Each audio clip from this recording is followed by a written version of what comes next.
질문을 제가 저한테 주겠습니다. 빨리 하겠습니다. 후보자님을 편하게 하기 위해서 가급적이면 예 맞습니다라는 답변만 할 수 있는 것만 제가 질문을 한번 해보도록 하겠습니다. 감사합니다. 후보자님, 네, 대한민국 모든 국민은 헌법을 지켜야 되죠. 그렇습니다. 법률도 헌법에 위배되면 안 되죠. 그렇습니다. 헌법에서 보장된 권리, 법에서 보장된 권리는 지켜야 되죠. 그렇습니다. 네, 법을 위배하면 안 되듯이 법적인 권리도 보장받아야 되겠죠. 그렇습니다. 헌법 65조에는 대통령, 국무총리, 국무위원, 부처의 장, 기타 법률이 정하는 사람들에 대해서 탄핵소추 의결할 수 있다 이렇게 되어 있습니다. 맞죠? 네, 네. 이 법에 따라서 국회법 탄핵소추 발의 제11장 130조에는 본회의 의결로 탄핵소추안을 법사위에 회부하여 조사하게 할 수 있다 이런 법조항이 있습니다. 네. 이대로 하면 위법이 법- 아니죠? 법령 규정에 따른다면은 위법은 아닌 것 같습니다. 네, 그렇습니다. 그리고 131조는 법사위가 이렇게 회부받은 것을 조사할 수 있다. 그리고 지체 없이 조사 보고해야 한다. 이렇게 되어 있습니다.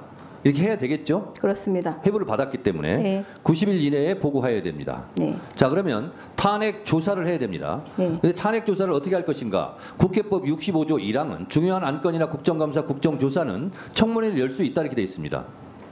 이대로 해서 청문회를 하면 위법이 아니죠? 규정에 따른다면 위법은 아닌 것 네, 같습니다. 규정이 이렇게 돼 있습니다. 네. 중요한 안건. 네. 근데 중요한 안건은 누가 판단하느냐? 위원장이 판단할 수 있습니다. 국회법 49조 위원장은 위원회를 대표하고 의사를 정리하며 질서를 유지하고 사무를 감독한다고 되어 있고 국회법 52조 2항에는 위원장이 필요하다고 할 때는 회의를 열 수가 있게 돼 있어요. 그래서 그 조항에 의해서 탄핵 조사 청문회를 한 겁니다. 자, 여기까지 불법적 요지가 있습니까 없습니까? 말씀하신 대로라면 불법적 요소는 없는 것처럼 보입니다. 네, 맞습니다. 또 한 가지 말씀을 드리겠습니다. 헌법 26조에 보면 1항 모든 국민은 법률이 정하는 바에 의하여 국가기관의 문서로 청원할 권리를 가진다. 2항 국가는 청원에 대하여 심사할 의무를 진다. 이렇게 되어 있습니다. 헌법에 이거 있는 거 알고 계시죠? 네. 얼마나 중요하면 헌법 26조 1항과 2항에 청원할 권리를 보장하고 있습니다. 확인 안 하셔도 됩니다. 제가 다 확인하고 말씀드리는 겁니다. 네. 자, 그러면 이 헌법에 의해서 국회법은 청원에 대한 심사 규정을 또 두고 있습니다. 자, 국회법 제9장 청원 조항이 아예 따로 있습니다. 9장에 123조 청원이 다음 각호 어느 하나에 해당하는 경우에는 이를 접수하지 아니한다. 이 세 가지만 접수를 아니하는 거예요. 첫 번째, 재판에 간섭하는 내용의 청원. 두 번째, 국가기관을 모독하는 내용의 청원. 세 번째, 국가 기밀에 관한 내용의 청원. 이 세 가지 사항은 접수가 안 됩니다. 그래서 검사 탄핵이든 대통령 탄핵이든 여기에 해당되지 않습니다. 그래서 윤석열 대통령에 대한 탄핵 청원은 140만 명이 서명했습니다. 위원장으로서는 중요한 안건이라고 볼 수가 있죠. 네, 그렇게 그래서 보입니다. 여기 해당되지 않아서 이거는 자동적으로 법적으로 법사위에 회부되게 돼 있습니다.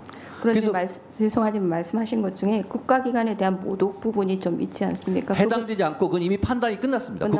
국회의장에 의해서. 네네. 해당되지 않는다. 네. 그래서 자동 접수돼서 자동 회부가 법사위로 된 겁니다. 네, 그래서 법사위에서는 그것을 다시 청원을 수리해야 됩니다. 그래서 그걸 가지고 청문회를 한 거예요. 65조 국회법 65조 1항에 의해서. 왜? 중요한 안건이니까. 이것도 보고를 해야 됩니다.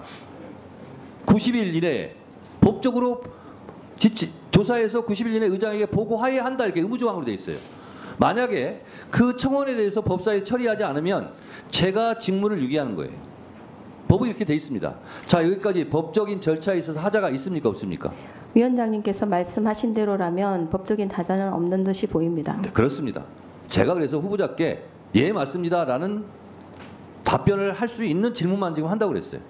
자, 법적으로 문제가 없다는 것은 절차적 하자가 없다는 뜻이기도 하고 절차적 하자가 있으면 법적으로 의미가 없는 거고 그것은 공소 제기든 뭐든 기각 사유가 되는 거죠.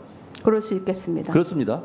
그래서 헌법재판소에서 권한쟁의 심판을 할 때 절차가 중요합니까 안 중요합니까? 중요합니다. 법적인 것을 지켰느냐 안 지켰느냐가 중요합니까 안 중요합니까? 매우 중요합니다. 매우 중요합니다. 그래서 우리 법사위에서 벌어진 검사 탄핵이나 대통령 탄핵 청원 청문회나 이렇게 헌법과 국회법 절차대로 진행한 겁니다. 아셨습니까?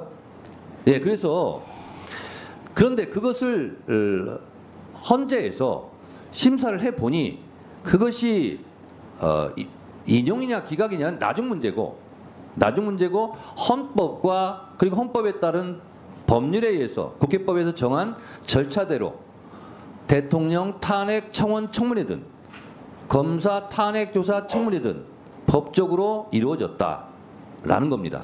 그거를 제가 후보자께 말씀을 드리는 겁니다. 자,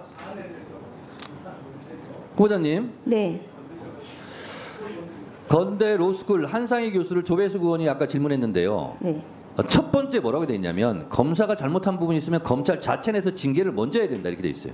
이걸 안 하기 때문에 국회에서 징계 절차에 들어간 것이 탄핵 절차입니다. 그것도 본회의에서 바로 의결할 수 있음에도 불구하고 실제로 탄핵 사유가 되는지 안 되는지를 법사위에서 조사해봐라. 그래서 탄핵 청문회 조사를 우리가 하고 있는 거다라는 말씀을 드립니다. 가벼운 거 하나 물어보겠습니다. 헌법에는 국회의원 수는 200인 이상 이렇게 되어 있습니다. 그런데 아시다시피 국회의원은 300명입니다. 네. 이 300명인 법률이 헌법에 위배될까요, 안 될까요? 이상으로 되어 있기 때문에 특별한 위헌은 사유는 아닌 걸로 보입니다만은 어떤 의도에서 말씀하시는지 시간 제가 잘 관계상 제가 모르겠습니다. 그냥 여쭤봅니다. 네. 저는 생각은 따로 있습니다만. 네. 자, 국회의원은 3선 연임, 4선 연임을 해도 됩니다. 기초단체장, 이 단체장들은 3선하면 그만둬야 돼요. 쉬어야 돼요. 이게 법의 불공평성 아닙니까? 저는 이것이 위헌이라고 생각을 하고 이걸 개정해야 된다고 계속 제가 주장하고 있는데 어떻게 생각하십니까?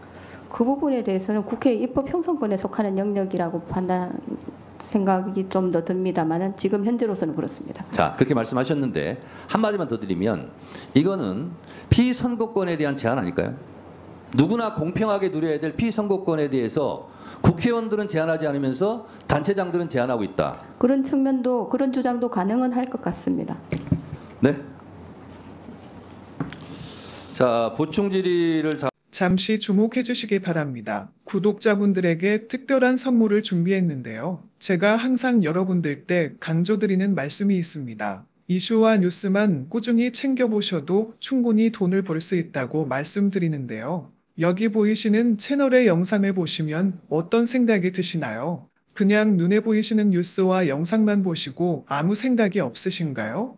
그렇다면 저는 잘못된 것이라고 말씀드리고 싶습니다. 그 이유가 무엇이냐면 제가 8월 초에 뭐라고 말씀드렸나요? 지금은 바이오에 관심을 가져야 한다라고 뉴스만 보고 넘기지 마시고 투자를 직접적으로 생각해봐야 한다고 말씀드렸는데요. 이런 썸네일들과 영상을 통해서 충분히 구독자님들께도 전달이 되셨을 겁니다. 이런 바이오 이슈가 되었을 때 부자들은 어떻게 생각할까요?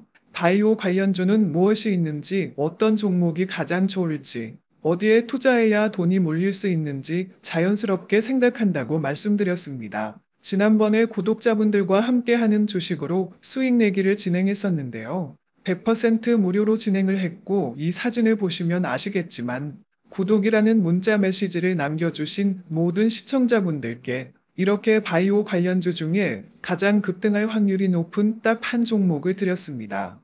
8월 13일에 오정바이오를 추천해 드렸습니다. 여기 나와 있는 사진을 보시면 정확히 얼마에 매수하고 어떤 종목을 사야 하는지 어느 지점에 팔아야 하는지 이런 부분들까지 여러분들에게 정확히 알려드렸는데요. 실제로 많은 분들께서 수입을 보셨습니다. 오른쪽을 보시면 아시겠지만 8월 13일에 오정바이오를 소개해드리고 나서 실제로 며칠이 지나지 않고 이렇게 주가가 상한가가 되었습니다. 당시에도 굉장히 많은 분들이 제가 드린 이 종목으로 수익을 내셨습니다. 지난번과 똑같이 구독이라는 문자를 보내주시면 이번에 이슈가 되고 있는 주식 중에 앞으로 대장주의 구실을 하면서 주가가 가장 크게 상승할 한 종목을 시청자분들에게 문자로 종목명과 사고자 하는 시점을 모두 알려드리겠습니다. 이 영상을 보시고 계시는 시청자분들 중에 종목이 궁금하다 하시는 분들은 남녀노소 시간대 상관없이 이렇게 상단에 번호를 항상 남겨놓고 있습니다. 전화번호 010-8025-2352 똑같이 무료 급등 주식 문자를 보내드리겠습니다. 돈을 받는 것도 아니고 투자를 대신해 드리는 것도 아니고 부담 없이 구독 문자 보내주시면 되십니다. 수익이 나신다면 구독과 좋아요 한 번씩 부탁드립니다.